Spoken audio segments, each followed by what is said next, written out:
الحمد لله نحمده ونستعينه ونستغفره ونؤمن به ونتوكل عليه ونعوذ بالله من شرور أنفسنا ومن سيئات أعمالنا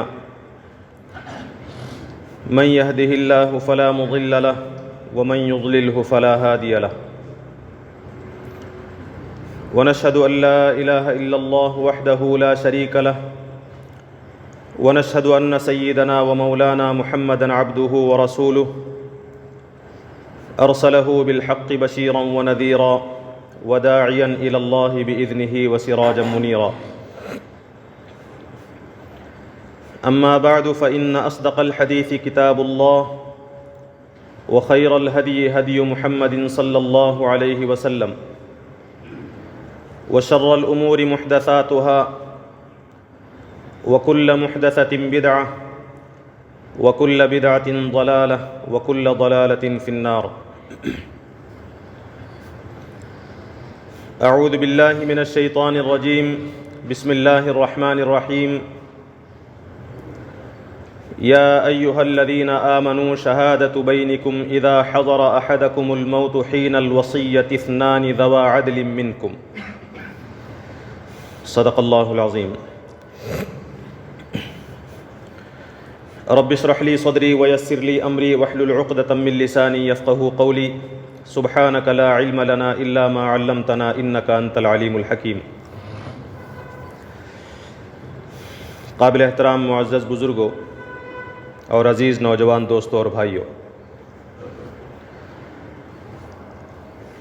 سورہ بقرہ کی آیت نمبر 180 کے حوالے سے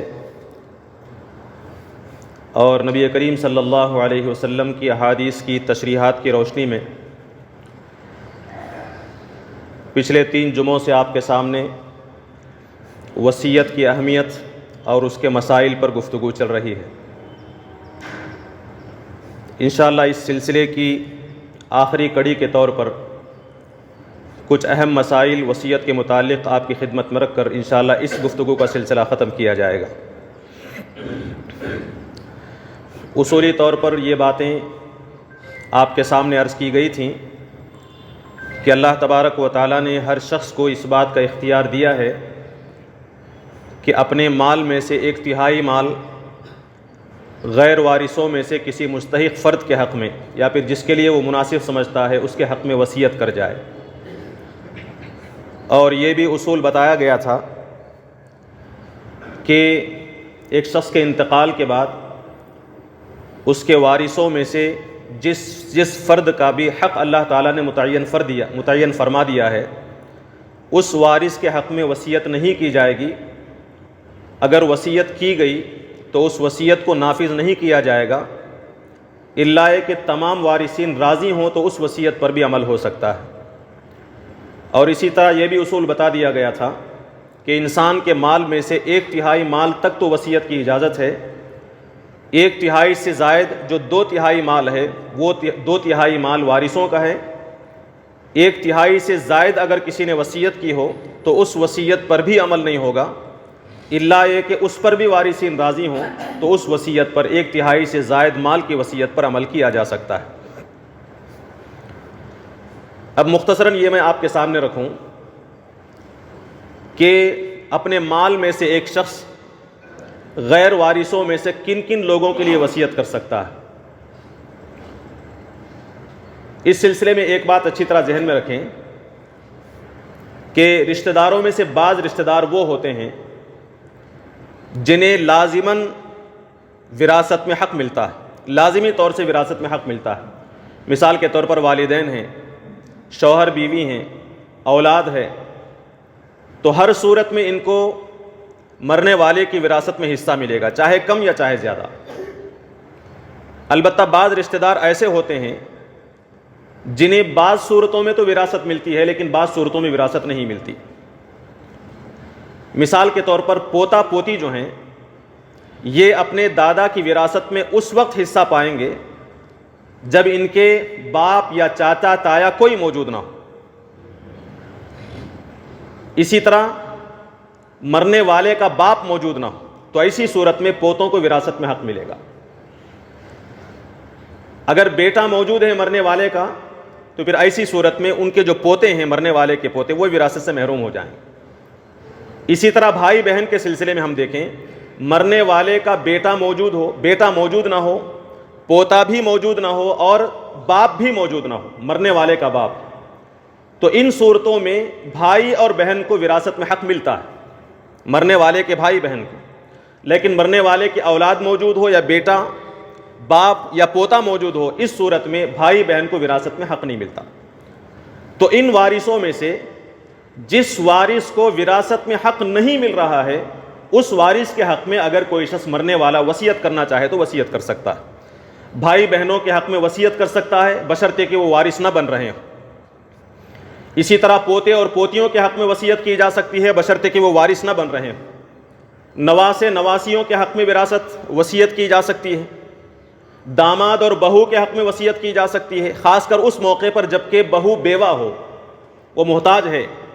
یہ بات میں اس لیے آپ کے سامنے رکھ رہا ہوں کہ ان مسائل کا علم نہ ہونے کے نتیجے میں بہو کی طرف سے اور دیگر رشتہ داروں کی طرف سے دباؤ ڈالا جاتا ہے کہ میرے شوہر کا، میرے مرحوم شوہر کو جو مال ان کے باپ کی طرف سے انہیں ملنا تھا وہ مجھے دیا جائے، حالانکہ انہیں اس بات کا علم نہیں ہے کہ بہو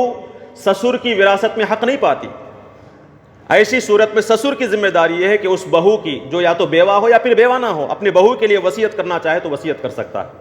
اپنے داماد کے لیے وصیت کی جا سکتی ہے، نواسے نواسیوں کے لیے وصیت کی جا سکتی ہے، یتیم پوتے پوتیوں کے لیے وصیت کی جا سکتی ہے۔ اسی طرح ہمارے ایک بھائی نے ایک سوال پوچھا کہ ایک شخص ہے، اس کا بیٹا نافرمان ہے، بری عادتوں میں پڑ گیا ہے، شرابی ہے، جواری ہے، سارا مال وہ اسی طرح ختم کر دیتا ہے، اپنے بیوی بچوں کی ضروریات کی تکمیل نہیں کرتا، اپنے بچوں کی کفالت نہیں کرتا۔ تو ایسا بیٹا جو نافرمان ہو، جواری ہو، شرابی ہو، مال کا صحیح استعمال نہ کرتا ہو یا پھر بیوی بچوں کی ضروریات کی تکمیل نہ کرتا ہو، تو ایسی اولاد کے سلسلے میں، ایسے پوتے یا پوتیوں کے سلسلے میں اگر کوئی شخص وصیت کرنا چاہے دادا اپنی زندگی میں تو ان کے حق میں وصیت کر سکتا ہے۔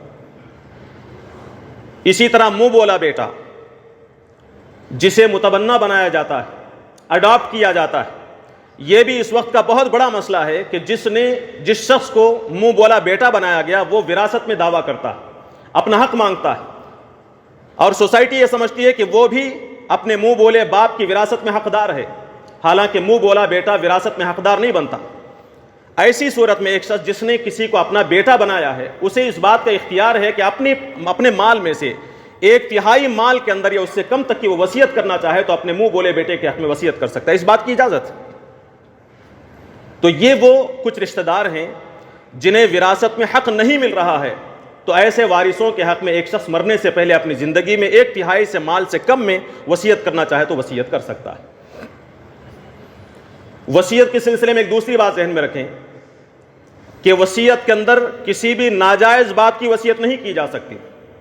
وصیت میں ہم یہ نہیں لکھ سکتے کہ میری فلاں بیٹی کے لیے اتنا مال دیا جائے، میں وصیت کر رہا ہوں کہ میں نے یہ زمین یا پھر یہ حصہ، یہ دکان فلاں بیٹے کے لیے، یا پھر میری جائیداد کا یہ حصہ جو فلاں مقام پر ہے وہ فلاں بیٹے کے لیے۔ وصیت نہیں کی جا سکتی، لا وصیت علی وارث، وارث کے حق میں وصیت نہیں کی جائے گی۔ اسی طرح بعض وصیتیں ہم نے دیکھیں، اس میں یہ لکھا ہوا موجود ہے کہ میں نے چونکہ اپنی بیٹی کو یہ حصہ دے دیا ہے اپنی زندگی میں، لہٰذا میرے مرنے کے بعد میری جائیداد میں اس بیٹی کو کچھ نہیں ملے گا۔ یہ اختیار ہمیں نہیں ہے۔ مرنے کے بعد میرے مال میں کسے کتنا ملنا ہے یہ اللہ تبارک و تعالیٰ نے متعین کر دیا ہے، اس میں سے کسی بھی قسم کی تبدیلی کا اختیار وصیت کے اندر حاصل نہیں ہوگا۔ یہ وصیت ناجائز وصیت ہوگی جس میں وراثت میں تبدیلی کے بعد لکھی گئی۔ تو یہ اہم چیزیں ہیں وصیت لکھتے وقت، یہ ہمارے ذہن میں ہونی چاہیے۔ وصیت کے سلسلے میں ایک اور مسئلہ ذہن میں رکھیں کہ کیا وصیت زبانی معتبر ہے؟ ہم یہ سمجھتے ہیں کہ عام طور سے زبانی وصیت کا کوئی اعتبار نہیں۔ اگر کسی شخص نے وصیت کی ہو اپنے رشتہ داروں کے سامنے، اپنے اولاد کے سامنے، بہت سارے لوگوں کے سامنے اس نے یہ کہا کہ میں اپنی یہ جگہ فلاں فرد کو دینا چاہتا ہوں، مسجد کے حق میں دینا چاہتا ہوں یا پھر رفاع عام کے کام میں دینا چاہتا ہوں، اس کے گواہ موجود ہیں، لیکن چونکہ تحریراً وہ لکھی ہوئی وہ چیز موجود نہیں ہے وصیت، تو ہم یہ سمجھتے ہیں کہ اس زبانی وصیت کا اعتبار نہیں۔ زبانی وصیت کا بھی اسی طرح اعتبار ہے جس طرح تحریری وصیت کا اعتبار ہوتا ہے۔ قرآن مجید کے جو الفاظ ہیں سورہ بقرہ کی آیت نمبر 180 کے، کتب علیکم اذا حضر احدکم الموت حین الوصیۃ اثنان ذوا عدل منکم کتب علیکم اذا حضر احدکم الموت ان ترک خیرا الوصیۃ للوالدین والاقربین بالمعروف حقا علی المتقین فمن بدلہ بعدما سمعہ۔ قرآن یہ کہتا ہے کہ جس نے وصیت کو سنا اور اس کے بعد بدل دیا، یہاں وصیت کو سننے کی بات ہے، یعنی ایک شخص وصیت کر رہا ہے اور دوسرے لوگ اسے سن رہے ہیں تو اس وصیت کا اعتبار ہوگا۔ تو زبانی وصیت کا بھی اعتبار ہوتا ہے، اس لیے بہتر یہ ہے کہ زبانی وصیت اگر وہ کرنا چاہتا ہے تو کم سے کم 2 گواہ اس کے لیے تیار کرے، 2 گواہوں کی موجودگی میں وصیت کرے۔ لیکن چونکہ مال کا معاملہ ہے، تجربہ ہے کہ اس میں خیانت ہوتی ہے، اس میں بدنیتی کا اندیشہ ہے، اس وجہ سے بہتر یہ ہے کہ زبانی وصیت کرنے کے بجائے تحریری وصیت کی جائے اور اس پر 2 گواہ بھی رکھ لیے جائیں، اس وصیت پر خود وصیت کرنے والے کے دستخط ہوں، 2 گواہوں کے دستخط ہوں، اور بہتر یہ ہے کہ گھر کے دیگر افراد کو بھی، سمجھدار افراد کو بھی اس وصیت سے واقف کرایا جائے تاکہ آئندہ کوئی اختلافات پیدا نہ ہو۔ تو وصیت زبانی بھی معتبر ہے، بہتر یہ ہے کہ وصیت تحریری کی جائے اور اتنا مضبوط کیا جائے، ڈاکومنٹیشن اتنا مضبوط کر دیا جائے کہ بعد میں اس سے کوئی مکر نہ سکے، انکار نہ کر سکے، یہ زیادہ بہتر ہے۔ اگر کسی شخص نے زبانی وصیت کی، اس زبانی وصیت کا صرف 1 گواہ موجود ہے، 2 گواہ نہیں ہے، تو ظاہر سی بات ہے کہ 2 گواہوں کے بغیر معاملہ مکمل نہیں ہوتا، معاملے کا اعتبار نہیں ہوتا۔ صرف 1 گواہ ہے اور اس 1 گواہ پر دیگر وارثین راضی نہ ہو، اعتبار نہ کرتے ہوں، اسے ماننے کے لیے تیار نہ ہو، تو ثبوت ناکافی ہونے کے نتیجے میں اس وصیت پر عمل کرنا واجب نہیں ہوگا۔ کم سے کم 2 گواہ موجود ہوں تو اس وصیت پر عمل کیا جائے۔ تیسرا مسئلہ وصیت کے سلسلے میں وہ یہ کہ کیا وصیت میں تبدیلی کی جا سکتی ہے؟ ایک شخص نے وصیت کی، وہ چاہتا ہے کہ میں اس وصیت میں تبدیلی کروں، قرآن مجید میں اس جانب اشارہ ہے، فَمَن بَدَّلَهُ بَعْدَ مَا سَمِعَهُ۔ وصیت کی تبدیلی کا ذکر ہے۔ وصیت کی تبدیلی 2 قسم سے ہو سکتی ہے، 2 افراد کی جانب سے ہو سکتی ہے اور 2 طریقے سے ہو سکتی ہے۔ ایک تو یہ کہ جس نے وصیت کی وہ خود اس وصیت میں تبدیلی کرنا چاہے، اس بات کی اسے اجازت ہے۔ ایک شخص نے وصیت لکھ کر تیار کر رکھی ہے، بہت دن سے اس کے پاس وصیت موجود ہے، لیکن آئندہ کچھ دن کے بعد، چند عرصے کے بعد اسے احساس ہو کہ اس وصیت کے اندر مزید میں بہتری کر سکتا ہوں یا پھر کسی دوسرے فرد کا بھی حصہ متعین کر سکتا ہوں، تو اسے اس بات کا اختیار حاصل ہے۔ وصیت میں تبدیلی کی جا سکتی ہے، تو مرنے والا اپنی وصیت میں تبدیلی کر سکتا ہے بشرط یہ کہ وہ شریعت کے مطابق ہو۔ کیا دوسروں کی جانب سے وصیت میں تبدیلی ہو سکتی ہے؟ اس کی 2 شکلیں۔ قرآن مجید میں یہ جو بات کہی گئی ہے، کتب علیکم اذا حضر احدکم الموت ان ترک خیرا الوصیۃ للوالدین والاقربین بالمعروف حقا علی المتقین فمن بدلہ بعد ما سمعہ۔ جس شخص نے وصیت کو سننے کے بعد یا پھر وصیت اس کے سامنے آئی، تحریری وصیت آئی، اس تحریری وصیت کو دیکھ لیا اس نے اور اس وصیت میں اس نے تبدیلی کر دی، بدلہ، اس میں تبدیلی کر دی، فَإِنَّمَا إِثْمُهُ عَلَى الَّذِينَ يُبَدِّلُونَ۔ اس وصیت کی تبدیلی کا جو وبال ہے، گناہ ہے، وہ ان لوگوں پر ہے جنہوں نے اس وصیت کو بدل دیا۔ یعنی مطلب یہ ہے کہ ایک شخص اپنی مرضی کے مطابق، شریعت کے مطابق اپنی مرضی سے ایک وصیت لکھتا ہے، لیکن اس کے گواہ یا پھر جن لوگوں کے پاس وہ وصیت پہنچ رہی ہے، ان لوگوں نے اس وصیت میں تبدیلی کر دی اس موصی کے، وصیت کرنے والی کے مرضی کے خلاف، تو یہ گناہ ہے۔ اس کی مرضی کے خلاف، جو کہ شریعت کے بھی خلاف ہو، اس وصیت میں اگر کوئی شخص تبدیلی کرتا ہے تو قرآن مجید نے کہا کہ فَإِنَّمَا إِثْمُهُ عَلَى الَّذِينَ يُبَدِّلُونَ۔ اس وصیت کو تبدیلی کرنے کا اسم اور اس کا گناہ ان لوگوں پر ہے جنہوں نے اس وصیت کو تبدیل کر دیا۔ عام طور سے ایسا ہوتا ہے، گھر میں ایک شخص نے اپنے اولاد کے سامنے وصیت کی، دیگر لوگوں کے سامنے وصیت کی، خاندان کے بہت سارے لوگوں کو معلوم ہے کہ مرنے والے نے فلاں چیز کے حق میں وصیت کی تھی کہ فلاں فرد کو دی جائے، لیکن بعد میں وہ مکر جاتے ہیں، اس وصیت میں تبدیلی کر دیتے، چاچا کی طرف سے، بھائی کی طرف سے، کسی بیٹے کی طرف سے اس وصیت میں تبدیلی کی جاتی ہے یا پھر اس وصیت کا انکار کر دیا جاتا ہے۔ یہ اصل میں وصیت میں تبدیلی ہے۔ کیوں؟ اس لیے کہ اس سے ہمارا حق کم ہوگا، ہمارے مال میں کمی ہوگی، اپنے ذاتی مفاد کی خاطر یا پھر کسی دوسرے رشتہ دار کا حق مارنے کی خاطر اگر وصیت کو دیکھنے والے، وصیت کے گواہ یا دیگر افراد اس وصیت میں تبدیل کر دیتے ہیں تو اللہ تبارک و تعالی نے فرمایا کہ یہ گناہ ہے۔ یہ دراصل جھوٹی گواہی کی دوسری شکل ہے۔ گواہ موجود ہیں، وہ جانتے ہیں کہ مرنے والے نے یہ وصیت کی، لیکن اس وصیت کو، اس گواہی کو پیش کرنے کے لیے تیار نہیں۔ یا پھر اس گواہی میں اس وصیت میں تبدیلی کر دیتے ہیں۔ قرآن مجید کی آیات بتاتی ہیں کہ گواہی میں تبدیلی کرنا، جھوٹی گواہی پیش کرنا، یہ بہت بڑا گناہ ہے۔ نبی کریم صلی اللہ علیہ وسلم نے گناہ کبیرہ کی جو تفصیل بتائی اس میں جھوٹی گواہی کو بھی شامل کیا۔ جھوٹی گواہی دینا گناہ کبیرہ ہے، لہٰذا ہم لوگوں کو، ہم جو رشتہ دار،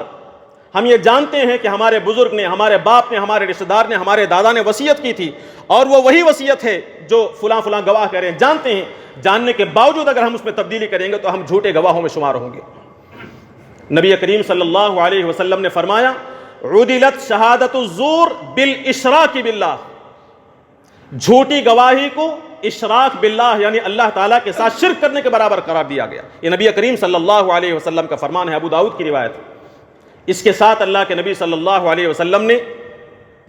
سورہ حج کی وہ آیت پڑھی فَاجْتَنِبُوا الرِّجْسَ مِنَ الْأَوْثَانِ وَاجْتَنِبُوا قَوْلَ الزُّورِ، بتوں کی گندگی سے بچو اور جھوٹی گواہی سے بچو۔ شرک اور جھوٹی گواہی کو ایک ساتھ اللہ تبارک و تعالی نے بتایا ہے، اس لیے اللہ کے نبی صلی اللہ علیہ وسلم نے فرمایا عُدِلَتْ شہادت الزور بالاشراک باللہ، جھوٹی گواہی کو اللہ کے ساتھ شرک کرنے کے برابر قرار دیا۔ لہٰذا جو لوگ وصیت کو جانتے ہوئے، جانتے بوجھتے کہ ہمارے ابا نے، ہمارے دادا نے یہ وصیت کی تھی، اس وصیت کو چھپائیں صرف اس لیے کہ ہمارا فائدہ ہوگا یا صرف اس لیے کہ فلاں کو حق نہیں پہنچنا چاہیے، تو یہ شہادت الزور ہے، جھوٹی گواہی میں شامل۔ اور میں نے اس سے پہلے یہ بات آپ کے سامنے عرض کی، قیامت کے دن اللہ کے نبی صلی اللہ علیہ وسلم نے فرمایا کہ ایک شخص قیامت کے دن مفلس قرار پائے گا۔ کون ہے وہ نہیں جس کے پاس درہم و دینار نہ ہو، مال و دولت نہ ہو، وہ مفلس نہیں ہے۔ میری امت کا مفلس وہ ہے جنہوں نے لوگوں کے حق میں کمی کی تھی، لوگوں کا حق مارا تھا،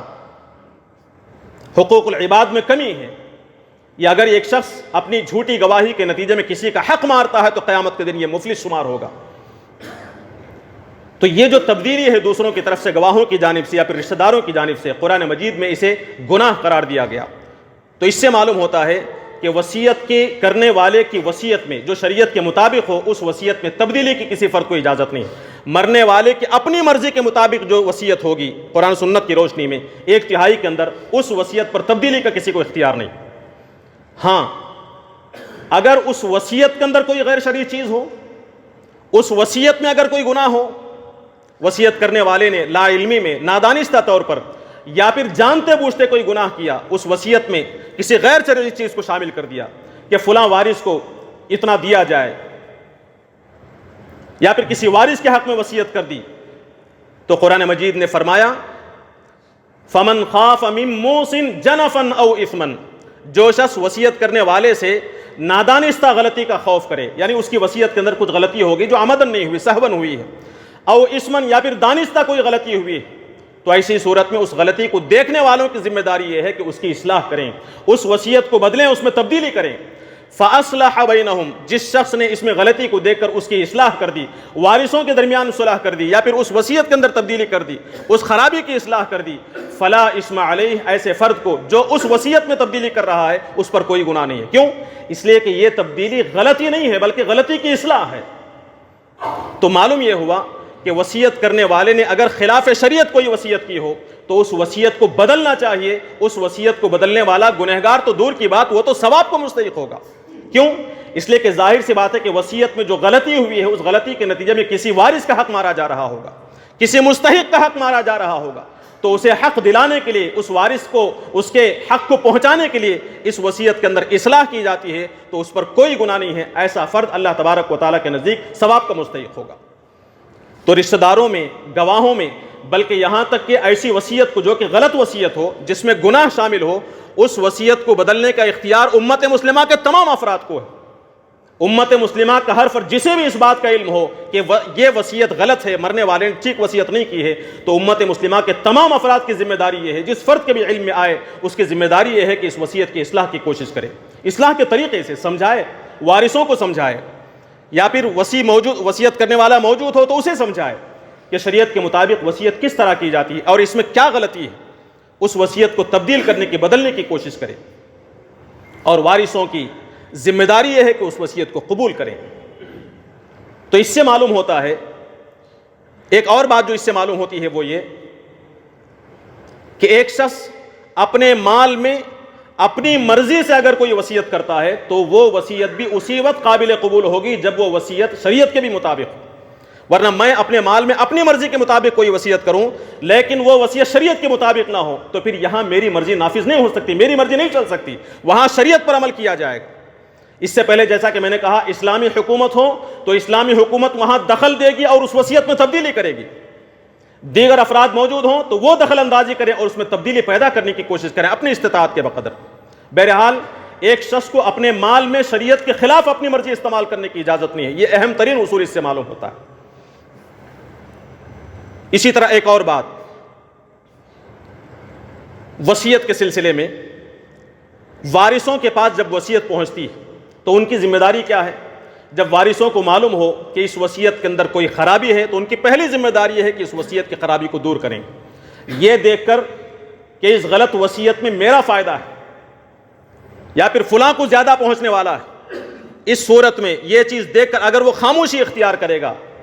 اس میں تبدیلی نہیں کرے گا, اس کی اصلاح کی کوشش نہیں کرے گا اور اس کے نتیجے میں اگر کوئی اسے مال حاصل ہوتا ہے تو اسے یاد رکھنا چاہیے وہ مال جو اسے حاصل ہوا ہے, وہ فائدہ جو اسے حاصل ہوا ہے, دراصل وہ جہنم کا ایندھن ہے جو آخرت میں اس کے لیے وبال جان بنے گا. اس وصیت میں تبدیلی ضروری. ہاں وصیت اگر شریعت کے مطابق ہو تو اس وصیت پر عمل کرنا وارثوں کے لیے واجب ہوگا, اس وصیت پر عمل واجب ہے, انتہائی ضروری ہے. ایک اور چیز ذہن میں رکھیں, جیسا کہ میں نے کہا کہ وصیت میں ایک شخص, مرنے والا شخص اپنی وصیت میں تبدیلی کر سکتا. پہلے ایک وصیت ہم نے لکھ رکھی تھی, بعد میں ہم نے اس وصیت میں تبدیلی کی. اب اگر بالفرض اس کے پاس دو وصیتیں موجود ہوں, مرنے کے بعد معلوم ہوا کہ دو وصیتیں ان کی لکھی ہوئی موجود ہیں, تو کس وصیت کا اعتبار ہوگا؟ ظاہر سی بات ہے کہ جو وصیت آخری ہوگی اس وصیت کا اعتبار ہوگا, بشرطے کہ وہ شریعت کے مطابق ہو. آخری وصیت ہو اور شریعت کے مطابق ہو تو اس وصیت کا اعتبار ہوگا, اس وصیت کے اعتبار سے مال کو تقسیم کیا جائے گا. اسی طرح ایک اور چیز اس وصیت کے سلسلے میں وہ یہ کہ وصیت اس وقت نافذ العمل ہوگی جب وصیت کرنے والے کا انتقال ہو جائے. میں نے وصیت کی, میں ابھی موجود ہوں, تو وصیت میں نے جس کا نام متعین کیا ہے, جن افراد کا نام ہے کہ فلاں کو اتنا دیا جائے, فلاں کو اتنا دیا جائے, ابھی وصیت کرنے والا زندہ موجود ہے, تو اس کا مطلب یہ ہے کہ جس چیز کی بھی وصیت کی گئی ہے وہ چیز ابھی اسی کی ملکیت ہے, مالک ابھی یہی ہے. جب تک اس کا انتقال نہیں ہوگا کوئی دوسرا مالک نہیں بن سکتا. وصیت میں ہمارا نام دیکھ کر وصیت کرنے والے سے ہم مطالبہ کرنے لگیں کہ یہ ہمارا حق ہے, ہمیں ملنا چاہیے. مطالبہ کرنا وصیت کرنے والے کے مرنے سے پہلے یہ جائز نہیں ہے. جب تک اس کا انتقال نہیں ہو جاتا اس وقت تک وہ اس کا مالک ہوتا ہے. مرنے کے بعد اس وصیت کے مالک وہ لوگ ہوں گے جن کے حق میں وصیت کی جائے گی. لہذا وصیت میں نام دیکھ کر پہلے سے مطالبہ شروع نہ کیا جائے. وصیت میں جن کے نام ہیں وہ مالک اس وقت بنیں گے جب اس وصیت کرنے والے کا انتقال ہو جائے, اس کے بعد ان لوگوں کو ان کا حق دلایا جائے گا. وصیت کے سلسلے میں آخری بات جو اس موقع پر آپ کے سامنے عرض کرنی ہے وہ یہ کہ وصیت پر عمل کب ہوگا؟ جب, جیسا کہ ترتیب میں نے آپ کے سامنے بتائی کہ ایک شخص کے انتقال کے بعد پہلے اس کے مال میں اس کی تجہیز و تکفین کا انتظام کیا جائے گا, اس کے اپنے مال میں سے. اگر کوئی دوسرے رشتہ دار کفن دفن کا انتظام اپنے مال سے کرتے ہیں تو الگ بات ہے, ورنہ اس کے اپنے مال میں سے اعتدال کے مطابق جتنے اخراجات کی ضرورت ہوگی اس کے اخراجات اس کی تجہیز و تکفین کے ادا کیے جائیں گے. اس کے بعد اس کا جتنا مال ہے اس مال میں دوسرے لوگوں کے جو حقوق ہیں, قرض کی شکل میں ہو, امانت کی شکل میں ہو یا پھر ناجائز مال کی شمولیت کی شکل میں ہو, وہ سارا مال پہلے ان لوگوں کو ادا کیا جائے گا. قرض موجود ہیں, امانتیں اس کے مال میں موجود ہیں, اسے ادا کرنے سے پہلے وصیت پوری کی جا رہی ہے, اس کی اجازت نہیں. وصیت کو پہلے بعد میں پورا کیا جائے گا, پہلے قرض ادا کیا جائے گا. قرآن مجید میں جہاں آیات وراثت موجود ہیں سورہ نساء کے ابتدائی حصے میں نے آپ کے سامنے کہا کہ 4 مقامات پر وصیت کا ذکر کیا گیا ہے. ان آیات میں آپ دیکھیں وہاں وصیت کا پہلے ذکر ہے اور قرض کا بعد میں ذکر ہے. من بعد وصیت یوصی بها او دین, یعنی یہ جو وراثت تقسیم ہوگی یہ وصیت کو پورا کرنے کے بعد اور قرض کو پورا کرنے کے بعد. یہاں قرض کا ذکر بعد میں ہے, وصیت کا ذکر پہلے ہے, لیکن حقیقت میں وصیت پر عمل بعد میں ہوگا, قرض پر عمل پہلے ہوگا. حضرت علی رضی اللہ عنہ نے ان آیات کا حوالہ دے کر فرمایا تھا کہ تم لوگ قرآن مجید میں قرض کو بعد میں پڑھتے ہو, وصیت کو پہلے پڑھتے ہو, جبکہ نبی کریم صلی اللہ علیہ وسلم نے پہلے قرض کو ادا کرنے کا حکم دیا ہے, بعد میں وصیت کی تکمیل کا حکم دیا. حضرت سعد فرماتے ہیں کہ میرے بھائی کا انتقال ہوا, 300 درہم انہوں نے چھوڑے تھے، میں نے یہ چاہا کہ اسے ان وارثوں میں تقسیم کر دوں، ان رشتہ داروں میں تقسیم کر دوں، تو اللہ کے نبی صلی اللہ علیہ وسلم نے فرمایا کہ تمہارے بھائی کے اوپر فلاں کا قرض تھا، پہلے قرض ادا کرو، لہٰذا پہلے قرض ادا کیا گیا، اس کے بعد وراثت تقسیم کی گئی۔ تو ان آیات، ان احادیث کی روشنی میں امت مسلمہ کا متفقہ طور پر یہ فیصلہ ہے کہ پہلے قرض ادا کیا جائے گا، اس کے بعد وصیت کو پورا کیا جائے گا۔ ایسا نہیں کہ جتنا مال ہے اس میں سے 1/3 مال کی ہم نے وصیت کر دی۔ دیکھیے 1/3 مال کی وصیت کے سلسلے میں بھی اچھی طرح یہ بات ذہن میں رکھیں، تہائی مال کی وصیت سے مراد اس مال میں تہائی مال جو مرنے والے کا اپنا ہے۔ جو مال دوسروں کا ہے اسے ملا کر 1/3 وصیت نہیں کی جائے گی۔ مثال کے طور پر ایک شخص کے پاس 9 لاکھ کی پراپرٹی، 9 لاکھ روپے کل مال اس کے پاس جو ہے 9 لاکھ، اس 9 لاکھ میں 6 لاکھ روپے دوسروں کے ہیں، قرض کی شکل میں ہو، امانت کی شکل میں ہو، کسی اور شکل میں ہو، 6 لاکھ اس کے اپنے ہے ہی نہیں، لیکن مرنے والے نے یہ دیکھ کر کہ میرے پاس چونکہ 6 لاکھ روپے موجود ہیں، اس میں سے 1/3 کی یعنی 3 لاکھ کی وصیت کر دی۔ اب اس 3 لاکھ کی وصیت کرنے کے بعد اس کا انتقال ہو جاتا ہے، اب کل مال اس کا جو 9 لاکھ کا ہے وہ سامنے رکھا جاتا ہے، تو ظاہر سی بات ہے کہ سب سے پہلے اس 6 لاکھ کو ان لوگوں تک پہنچایا جائے گا، ان کا قرض ادا کیا جائے گا، مستحقین کو ان کا مال، ان کی امانتیں ان کے حوالے کی جائیں گی۔ کیوں؟ اس لیے کہ وہ مرنے والے کا مال تھا ہی نہیں، وہ 6 لاکھ کا مال تو کسی دوسرے کا تھا۔ 6 لاکھ ادا کر دینے کے بعد باقی جو 3 لاکھ بچے ہیں، اب لوگ کہتے ہیں کہ 3 لاکھ کس نے وصیت کے لہٰذا وصیت پوری تقسیم کر دی جائے، نہیں، یہ جو 3 لاکھ اس کے پاس اب بچا ہوا، یہ 3 لاکھ اصل میں اس کے اپنے ہیں، اس 3 لاکھ کا 1/3 وصیت کرنے کی اسے اجازت ہے۔ یعنی جو مال اس کا اپنا ہوگا، قرض نکالنے کے بعد، امانتیں نکالنے کے بعد، دوسروں کے حقوق ادا کرنے کے بعد، جس کا اس کا اپنا مال ہوگا، اس مال میں سے 1/3 تک کی وصیت کرنے کی اجازت ہوگی۔ گویا کہ اس مثال میں 3 لاکھ کا مال اس کا اپنا ہے، تو اس 3 میں سے صرف 1 لاکھ کی وصیت یہ کر سکتا ہے، یا پھر وصیت زیادہ کی ہو تو صرف 1 لاکھ تک کی وصیت پر عمل کیا جا سکتا ہے، اس سے زائد کی وصیت پر عمل نہیں کیا جا سکتا۔ تو معلوم یہ ہونا چاہیے کہ وصیت 1/3 کا مطلب یہ کہ دیگر لوگوں کی ضرورتیں پوری کرنے کے بعد، یعنی ان کے قرض، ان کی امانتیں سارے ادا کرنے کے بعد جتنا اس کا اپنا مال ہوگا، اس اپنے مال میں سے 1/3 تک کی وہ وصیت کر سکتا ہے، غیر وارثوں کے حق میں وصیت کر سکتا ہے، وارثوں کے حق میں وصیت نہیں کر سکتا، 1/3 سے زائد کی وصیت نہیں کر سکتا، اور جتنا اس کا اپنا مال ہے صرف اسی مال کے اندر 1/3 تک کی وصیت کرے گا۔ اس میں جہاں کہیں کمی بیشی ہوگی، اس میں مرنے کے بعد یا پھر مرنے سے پہلے اگر لوگوں کو علم ہو جائے تو اس وصیت میں تبدیلی کی جائے، اسے بتایا جائے، اور وصیت اگر آپ کے سامنے ہو یا پھر آپ میں سے کوئی وصیت کرنا چاہے، اپنی پراپرٹی، اپنی جائیداد کی وصیت کرنا چاہے، تو سب سے بہتر طریقہ یہ ہے کہ کسی اہل علم کے سامنے بیٹھیں اور ساری تفصیلات ان کے سامنے رکھیں کہ یہ میری پراپرٹی ہے، یہ اتنی جائیداد میری ہے، میرا اتنا قرضہ ہے، میں فلاں کو وصیت کرنا چاہتا ہوں۔ تو آپ ان سے علم حاصل کریں کہ کس کس کے حق میں وصیت کی جا سکتی ہے اور کس کے حق میں وصیت نہیں کی جا سکتی۔ جن کے حق میں وصیت نہیں کی جا سکتی وہ مستحق ہیں، تو انہیں کس طریقے سے مال دیا جا سکتا ہے۔ جن کو وراثت میں حصہ نہیں مل رہا ہے، وہ اگر ضرورت مند ہیں تو ان کی ضرورت کو کیسے مکمل کیا جا سکتا ہے، یہ اہل علم سے گفتگو کریں، جانیں، اس کے بعد مناسب شریعت کے مطابق وصیت کریں، اور وصیت جب وارثوں کے سامنے آئے گی تو شریعت کے مطابق اس وصیت پر عمل کرنے کی کوشش کی جائے۔ قابل احترام حاضرین کرام، یہ جو وصیت کی ساری تفصیلات آپ کے سامنے بتائی گئیں، وصیت کے جو اصول، قرآن مجید میں اسے جو ضروری قرار دیا گیا تھا، نبی کریم صلی اللہ علیہ وسلم نے ہر فرد کے لیے ضروری قرار دیا کہ 2 راتیں نہ گزری کہ جس میں آپ کے پاس وصیت لکھی ہوئی موجود نہ ہو۔ اس سے معلوم یہ ہوتا ہے کہ ہم میں سے ہر فرد کا اس وصیت سے تعلق ہے، اس مسئلے کا ہم میں سے ہر فرد سے تعلق ہے، لہذا ہم میں سے ہر فرد کی ذمہ داری ہے کہ اس مسئلے کو سمجھیں۔ جو تفصیلات قرآن و سنت کے اندر وصیت کے متعلق اتنی باریکی سے بیان کی گئی ہیں، ان پوری تفصیلات کو دیکھنے کے بعد یقینی طور سے کہا جا سکتا ہے کہ اسلام انسانی حقوق کا زبردست محافظ ہے۔ جتنی باریکیاں، جتنی تفصیلات وصیت کے سلسلے میں اسلام کے اندر موجود ہیں، دنیا کے کسی دوسرے مذہب کے اندر یہ تفصیلات موجود نہیں۔ یہ دلیل ہے اس بات کی کہ اسلام آسمانی مذہب ہے اور اسلام دین فطرت ہے، اور انسان کا مفاد اور انسان کا فائدہ بھلا اسی میں ہے کہ وہ اس دین اسلام کو اختیار کرے۔ ان حقیقتوں کو لوگوں کے سامنے بیان کرنے کی، برادران وطن کے سامنے ڈسکس کرنے کی اور اس کی حقیقتوں کو واضح کرنے کی، اس پیغام کو عام کرنے کی ضرورت ہے۔ اللہ تعالیٰ سے دعا ہے کہ اللہ تبارک و تعالیٰ وصیت، وراثت اور ہبہ کے تفصیلی احکام کو سمجھنے، شریعت کے مطابق اسے جاننے اور اس کے مطابق عمل کرنے کے اللہ تبارک و تعالی ہم تمام کو توفیق اور سعادت نصیب فرمائے۔ ربنا آتنا فی الدنیا حسنۃ وفی الآخرۃ حسنۃ وقنا عذاب النار۔ بارک اللہ لنا ولکم فی القرآن العظیم ونفعنا وإياكم بالآيات والذكر الحكيم إنه تعالى جواد كريم ملك بر رؤوف رحيم۔